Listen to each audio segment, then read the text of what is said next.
안녕하세요.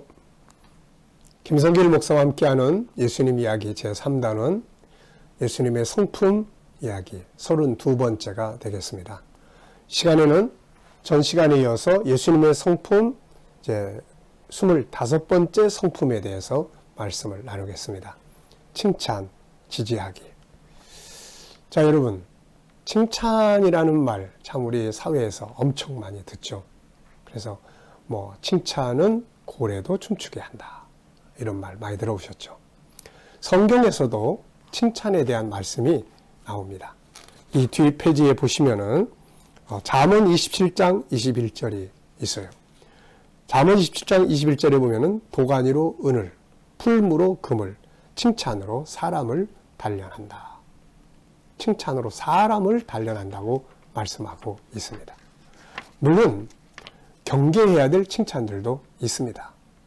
그냥 일상적인 칭찬, 무조건 칭찬, 잘못한 것도 무조건 칭찬, 그냥 형식적인 칭찬, 내용이 없는 칭찬, 이런 것들은 다 조심해야 될 칭찬들이죠. 그래서 예수님께서는 모든 사람이 너희를 칭찬하면 화가 있다. 이런 말씀을 또 하셨거든요. 그래서 우리가 좋은 칭찬을 잘 할 수 있도록 하는 것이 아주 중요합니다. 사람을 이렇게 딱 만나고 일을 하고 나면은 기분 좋게 하는 사람이 있고, 열심히 일했는데 아주 되게 기분 나쁘게, 그리고 다 그만두게 하고 싶은 생각을 하게 하는 사람이 또 있죠. 실컷 일했는데 야, 여태 이거밖에 못했어. 그러면 당신이 다 해요. 그러고 싶을 때가 있죠. 또 일을 좀 못했는데 아유, 너무 수고 많으셨어요. 진짜 잘해주셨네요. 그러면 미안한 마음으로 또 하게 되는 거죠. 그래서 칭찬하는 마음 좀 더 확장시키면은 긍정적인 것들을 볼 수 있는 마음. 칭찬은 긍정적인 걸 찾아낼 수 있어야 칭찬이 되잖아요. 또 밝은 부분을, 열심히 애쓰는 부분들을 찾아내는 거, 이런 게 참 중요해요.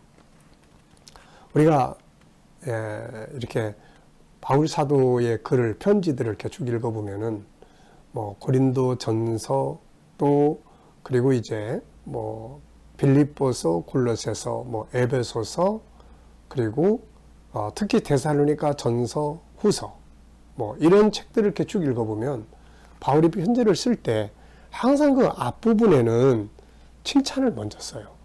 항상 앞부분에는 너희의 수고에 대해서, 믿음에 대해서, 사랑에 대해서, 너희들이 참 하나님 앞에 애쓰고 수고한 것들, 이런 것들을 먼저 씁니다. 이렇게. 그리고 난 다음에 지적하고 싶은 거를 뒤에 지적을 해요. 그러니까 처음 편지 딱 열었는데 너희들 그따위로 할 거야? 막 그래버리면 편지 더 이상 안 보고 싶죠. 근데 처음에 우리 믿음의 수고를 칭찬해주고, 사랑의 인내를 수고해주고, 소망을 칭찬해주고, 그리고 우리가 기도하는 거, 하나님 앞에 살아가려고 애쓰는 것들을 인정해주고 칭찬해주고 나면은 그 다음에 이제 뭔가 좀 부족하고 그래도 그 다음번에 지적하는 것들을 들을 때 기분이 좀 덜 나쁘게 만들어주는 거거든요. 바울은 참 그런 면에서 아주 좋은 특징을 가진 사람이에요. 그래서 그런 큰 사도가 되는지 모르겠습니다. 자, 어쨌든 우리들도 그런 성품을, 그런 능력을 키워야 돼요. 사람 딱 만나면 항상 부정적인 이야기부터 하는 사람들이 있어요. 단점부터 이야기를 하고, 문제부터 지적하고, 항상 부정적인 면부터 이야기를 하고, 어떤 일을 만났을 때 큰일 났네, 이제 우리 다 죽었네, 이런 이야기부터 하는 사람. 그렇지만은 문제가 생겼지만 이게 뭔가 분명히 또 답은 있을 거다, 이런 사람. 자, 여러분, 칭찬, 긍정적 시각, 그리고 밝은 면을 찾아낼 수 있는 이런 성품을 기르는 것이 아주 좋습니다. 잘못을 저질러 가지고 야단 맞을 줄 알고 있는데 엄마나 아빠가 와서, 야, 너 지난번에 이런 거 이거 진짜 잘했잖아, 괜찮아, 이런 과정 거쳐서 하는 거야. 그런 말 딱 들으면은 안심도 되고 평안도 되고 다시 잘해보고 싶은 마음도 들잖아요. 그런 성품을 좀 키워보자, 그런 내용입니다. 자, 한번 보겠습니다. 자, 칭찬, 지지의 중요성. 우리는 보통 다른 사람의 잘못을 지적하고 단점을 보는데 익숙하죠. 세상을 볼 때도 긍정적으로 보기보다는 부정적으로 보는 경향이 더 강합니다. 그래서 이런 성품들은 자신을 힘들게 하고 또 다른 사람들에게 상처를 주게 되고 인간관계가 파괴되고 스스로도 다른 사람들과 적응하기가 굉장히 힘들어지죠. 항상 단점만 보는 사람들하고 가까이 하려고 하는 사람 없어요. 그 사람 앞에만 가면 항상 지적만 당하는데 누가 가고 싶겠습니까? 네. 자, 좋은 관계, 아름다운 관계, 그리고 성공적인 인간관계를 가지기 위해서는 남을 칭찬할 줄 알고 긍정적으로 볼 수 있는 성품을 강화시켜야 합니다. 자, 우리가 그 성경 속에서 아주 칭찬을 많이 한 이런 이야기를 찾으라 그러면 어디를 찾을 수 있나요? 바로 솔로몬과 술람미의 칭찬이에요. 아가서. 그래서 이 아가서는 칭찬의 교범이라고도 이야기를 합니다. 하여튼 뭐 머리털부터 발끝까지 상대방의 좋은 점을 찾아서 이야기를 하는 거죠. 그 점을 이야기를 해요. 뭐 진짜 술람미의 눈이 비둘기처럼 생겼는지 모르지만은 비둘기의 그 모습, 그리고 그 머리서부터 발끝까지, 또 술람미 역시 그 솔로몬의 그런 좋은 점들을 쫙 찾아서 이야기를 해요. 그래서 칭찬의 교범입니다. 그래서 결국 데이트하는 거고 결국 결혼하게 되는 거고 이렇게 되는 거예요. 나중에 문제가 생겼어요. 문제가 생겼을 때는 항상 상대방의 안 좋은 점을 지적을 해요. 항상 안 좋은 점을 지적하면 곧바로 관계가 깨지기 시작합니다. 근데 이거 다시 회복하려고 하니까 술람미가 상대방의 좋은 점을 다시 생각하기 시작하는 거죠.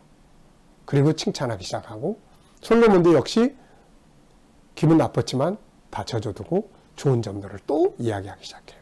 이래서 아가서 8장에 이르면 아주 멋진 엔딩, 마지막을 만들게 된 거죠.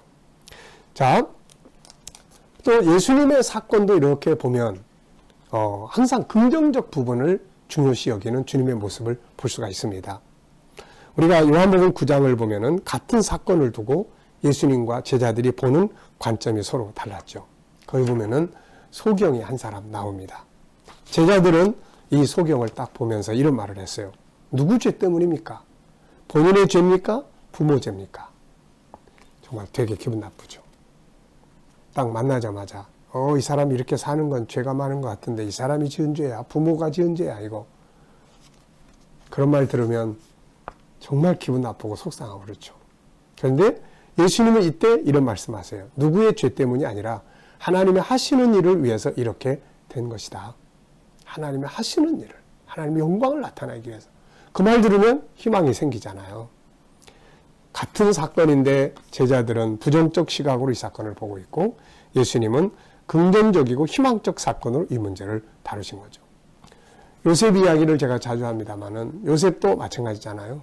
형제들에게 팔려서 노예로 갔을 때 그 사건을 대할 때 형제들에 대한 원망으로 대한 게 아니라 하나님의 뜻으로 대한 거죠.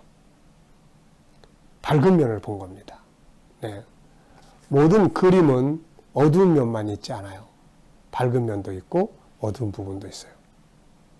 그러면 우리는 어떤 부분을 주목해서 그 부분을 살펴보느냐에 따라서 어두운 삶도 살고 밝은 삶도 살게 되는 것입니다.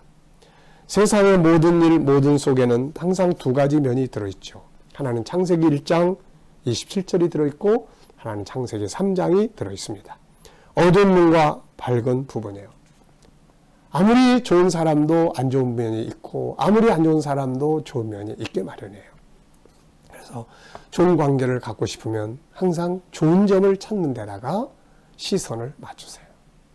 안 좋은 점을 자꾸 짜내고 끌어내면 대화가 끊기고 화가 나고 싸우게 되고 넌 뭘 잘했는데 라고 하게 되고 이렇게 되는 거죠. 이게. 이 둘 중에 어느 것을 볼 것인가는 우리의 선택입니다. 그래서 훈련이 필요한 거예요. 마음에 안 들어도 그 면 보지 말고 열심히 애쓰는 면을 보려고 하는 것. 잘못해도 그 잘못하는 그 면보다는 뭔가 잘할 수 있는 가능성이 그 안에 있다는 것. 그걸 볼 수 있는 것.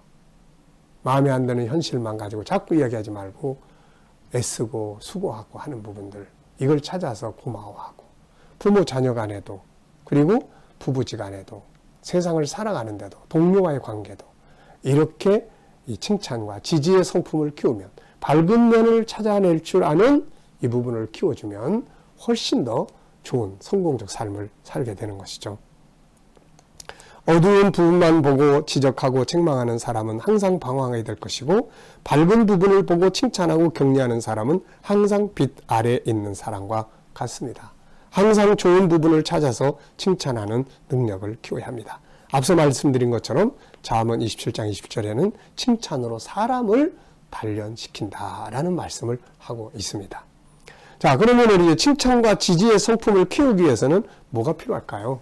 역시 이것도 습관이고 이것도 훈련을 통해서 바꿀 수 있는 부분들이에요. 우선 중요성 인식하는 거예요. 우리들의 모습을 한번 보세요. 누구 딱 만나면 우선 부부지간에도 고마운 점부터 이야기를 하세요. 문제점부터 이야기를 하세요. 또 부모 자식 간에도 잘못된 점부터 이야기를 하세요. 수고하고 애쓰는 점부터 이야기를 하세요. 그 순서만 바꾸면 되거든요. 순서만. 또 어떤 상황에 부딪혀서도 그 안에 있는 부정적인 검은 색깔부터 보세요. 붉은 색깔부터, 밝은 색깔부터 보세요. 항상 그렇게 보는 훈련을 하면 되는 겁니다. 그래서 중요성 인식하기. 어쩌면 우리의 삶이 고통스럽고 힘들고 그러는 것은 항상 검은색부터 보는 훈련이 익숙해 있기 때문에 그럴 수 있습니다. 자, 두 번째는 칭찬과 지지하는 방법을 계속 공부하는 거죠. 그래, 이렇게 말해주자. 그래, 지지해주자. 격려해주자. 긍정 부분, 또 좋은 점, 장점, 애쓰는 점을 찾는 거죠. 열심히 수고했는데 점수가 50점밖에 안 나왔어요. 야, 너는 맨날 점수가 왜 그러냐? 이렇게 말하는 사람. 야, 그래도 그렇게 애쓰고 힘쓰는 거 보니까 너무 고맙다. 너 그냥 잠 못 자고 그런 거 내가 봤어. 앞으로 또 좋은 결과 오겠지 뭐. 자, 중요한 거는 성실한 과정이다. 네, 그 부분을 인정해 주는 거죠. 이게 그러면 용기가 생깁니다. 이게. 또 작은 것이라도 칭찬해 주고 지지해 주기. 네, 작은 것이라도 좋은 점들을 지지해 주고, 아주 작은 것이라도 반복 훈련이에요. 계속 반복. 오늘도 내가 좋은 점부터 봐야지. 오늘도 내가 수고한 점부터 봐야지. 애쓰는 부분부터 봐야지. 꼭 지적하고 싶은 이야기가 있는데 꿀꺽 삼키고 좋은 점부터. 그러면 이런 성품이 무럭무럭 자랍니다. 자, 여러분, 칭찬과 지지, 이것은 또 밝은 면, 긍정적 부분을 볼 줄 아는 이 성품을 키워가는 것은 우리의 삶을 행복하게 만들고 성공하게 만드는 중요한 자산이 될 수가 있습니다. 이 시간 말씀 여기서 마치겠습니다. 감사합니다.